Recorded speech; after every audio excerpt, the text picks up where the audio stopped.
Hey YouTube, welcome to the channel. This is video number 2. I think I've got the audio problem solved, I hope.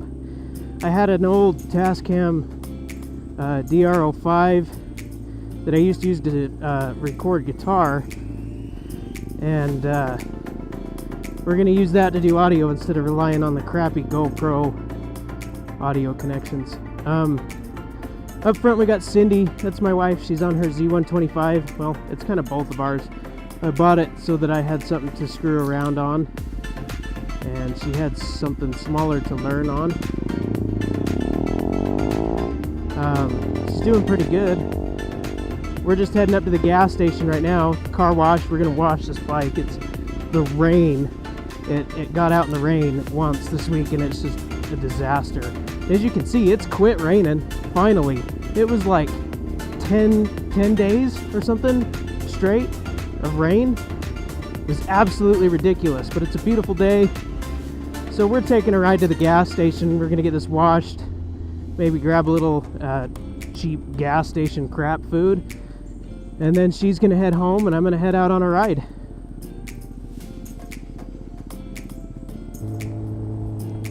All right, I'm back. Bike's washed. You can see it still looks a little bit wet, but it's actually clean now. It looks good again. I had to take the wife home, had to escort her home. She's still a really new rider, so she gets a little bit nervous. So she won't be riding around with us for the rest of the day today. Yeah, anyways, let's get on with it. Many of you guys know this, but as of May 14th, 2019 in Utah, the lane filtering law has been in effect.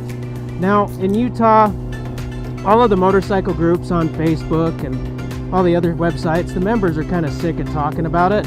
But, I mean, there's not a whole lot of explanation out there. The state did a really good job of letting everybody know that that was going to be legal, but you can imagine still how many people didn't see all of the Facebook posts and all of the news stories they did on the news, so it's still kind of touchy.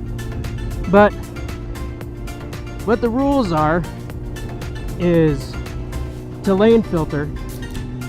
First of all, the speed limit on the road that you're filtering on has to be 45 miles an hour or lower.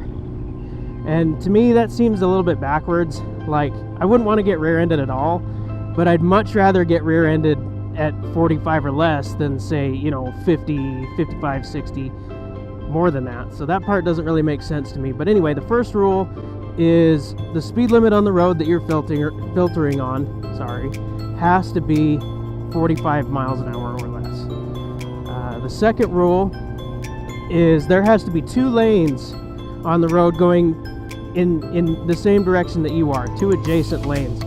So like this road, if I came to a stop and wanted to filter up to the front, I couldn't do it because there's only 1 lane of travel. And we'll get to a point on this ride where we're going to go do some filtering and see, if we get any reactions from people, or, just to demonstrate. But so this road would be a no-go.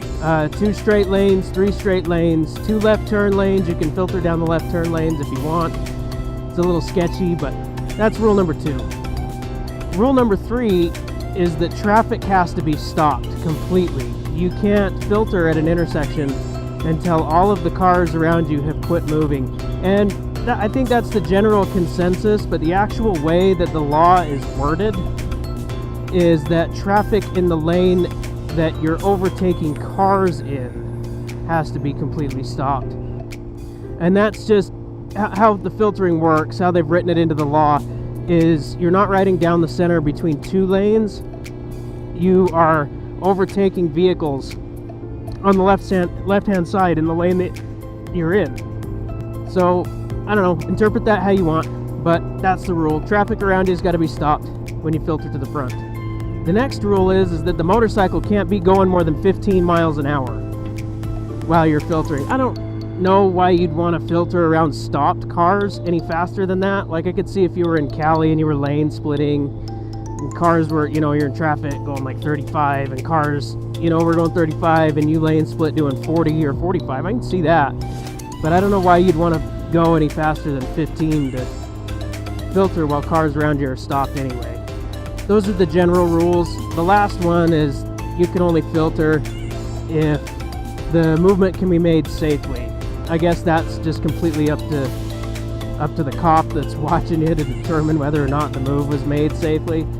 I've been so excited for this ever since I heard that it was a thing, ever since the law was passed and just waiting for it to go into effect. It's been so exciting because I can't tell you how many times I've been riding around and come to a stoplight and just sat there and watched my mirror and watched some come up behind me and worry or not if they're gonna hit me or slow down in time. This just is way better, and that's what it's really all about, is safety here in Utah. Everybody thinks, you know, all the cagers think that we want this law just so that we can get ahead in traffic, just so that we can get a head start on everybody and beat everybody where we're going, but that's not the case at all. While that is a benefit of lane filtering, the purpose of the rule is to get motorcyclists out of the line of traffic so that you can try and reduce rear-end accidents on motorcycles. That's exactly what it's for. Anyway, we're going to head down somewhere where we might be able to find some intersections we can lane filter at, and we'll see if we can give you guys a couple of examples. I'm sure we can get some. Let's see if we can find somewhere to filter.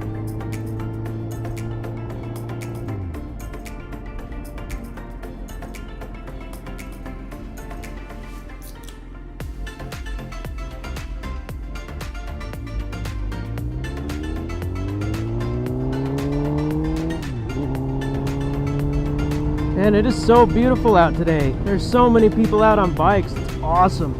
I feel great having everybody out because, I mean, this last week and a half has just been absolutely depressing. Seriously, the rain is just, it's so nice to have it gone. So nice to be able to be back out again.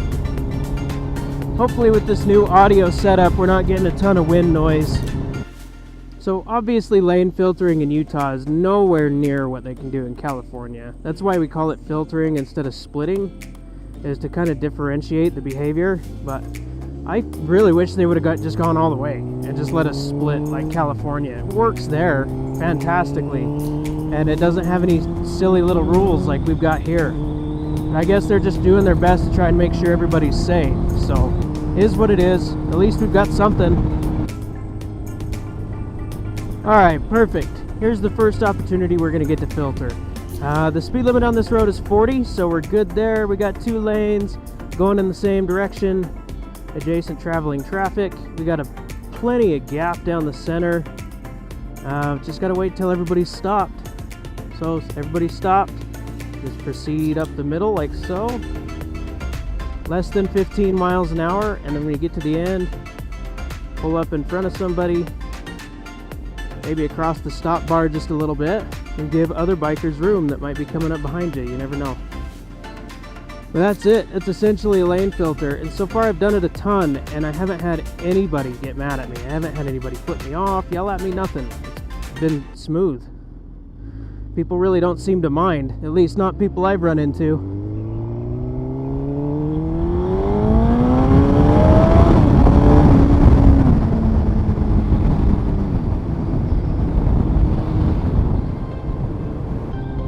Oh, we got the cops out today. I don't blame them. It's Memorial Weekend. There's probably a ton of them out and about. We're going to keep it kind of mild because of that. I really, at this point in my YouTube career, while it would get me views, I really can't afford the ticket. So we'll stick to about 10 over and only some light cornering. How about that? Man, I don't know if it's a blessing from the motorcycle gods or what, but ever since they made lane filtering legal here in Utah, you hit every green light. I swear, it's obnoxious, especially when you're trying to make a freaking video about lane filtering. It's just ridiculous. Alright, well, while we're riding around looking for another opportunity to filter so that I can give you guys more than just one example, I might as well tell you what kind of bike I'm on. Obviously, you can see it's a Suzuki GSX-R, and that should be kind of obvious too. 1000, it's a K6, so 2006. And this bike, I've had several before this one, but this bike was my absolute dream bike ever since it came out in 05. In my opinion, it has the best motor in it that Suzuki's ever put in a GSX-R 1000. The best. K5 and K6 motor has a longer stroke, I want to say, than the rest of them. And so that's what they put in the like the GSXS, the Nakeds now is a tuned down version of the K5 and K6 Gixxer 1000 motors. It's got a longer stroke, and so this bike, out of all of the other Gixxers out there, this bike has monster mid-range torque, just monster. I mean, you don't have to get power, you don't really have to wait till, you know, 11, 12,000 RPM, 10,000 RPM. It starts coming in at about 4,500 and it just rips you out of the seat. This thing is such a freaking blast to ride. And obviously one day I'll get a new bike, but I don't know if I'm ever gonna let go of this one. Also, the bike's at home. You saw earlier in the video, I've got a 2018 Z125. I might do a video on that a little bit because I bought that one brand new like 6 weeks ago or so. And I've done a ton of stuff to it. I should have made a video out of it, but it's got a ton of little mods on it.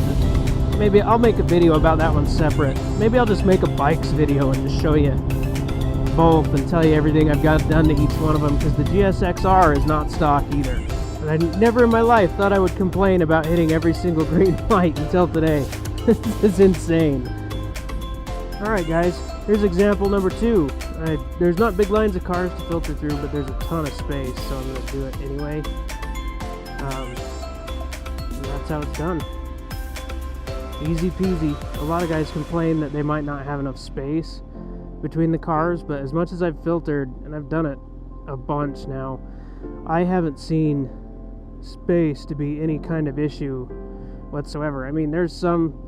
I mean, yeah, if you were riding a big old bagger, I don't know if you'd have the space to filter all the way up to the front safely, but I mean, there's situations where you would. There really is a ton of space.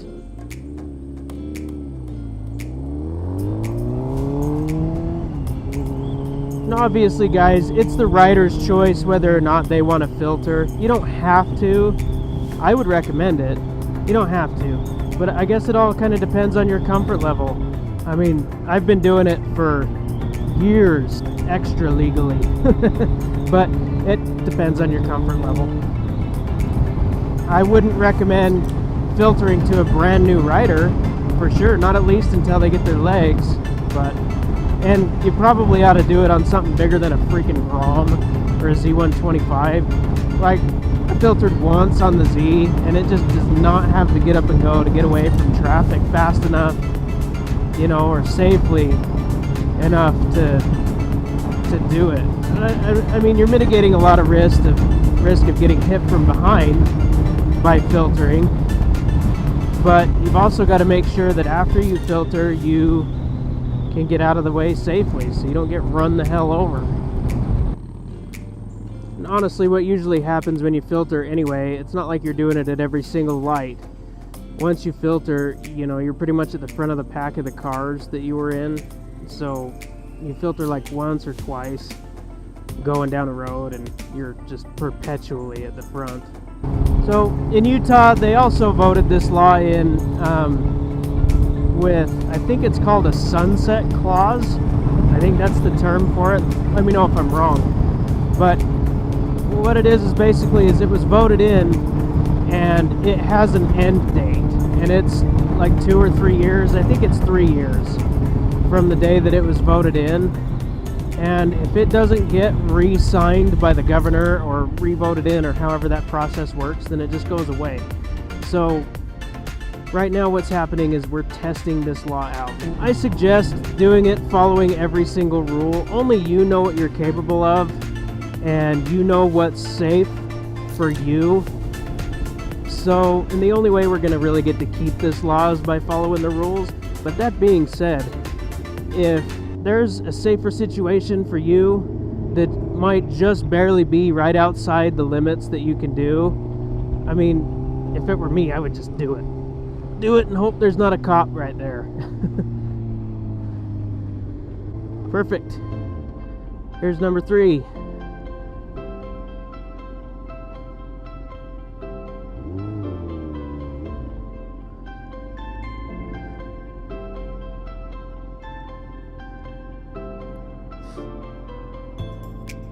I've seen a lot of people asking online what happens if you're in the middle of a filter up through a line of cars and the light turns green. What the state recommends is traffic will just start moving normally, and you should just tuck into one of the gaps that's just created normally by traffic. And I've done that.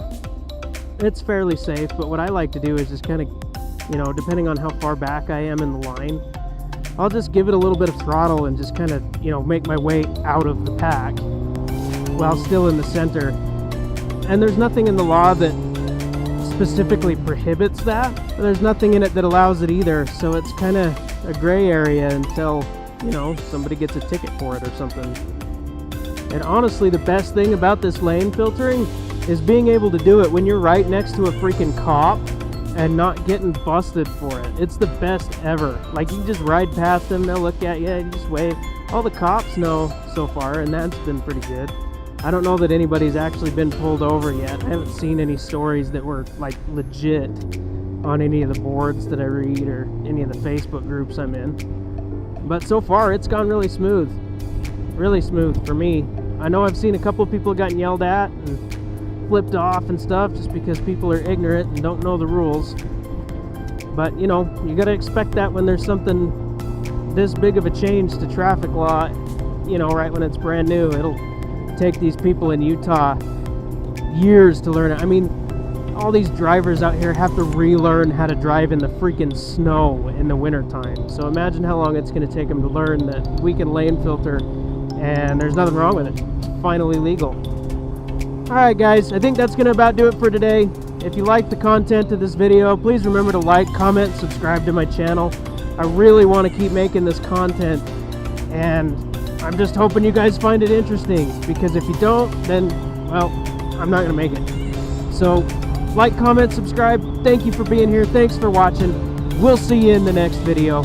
Peace.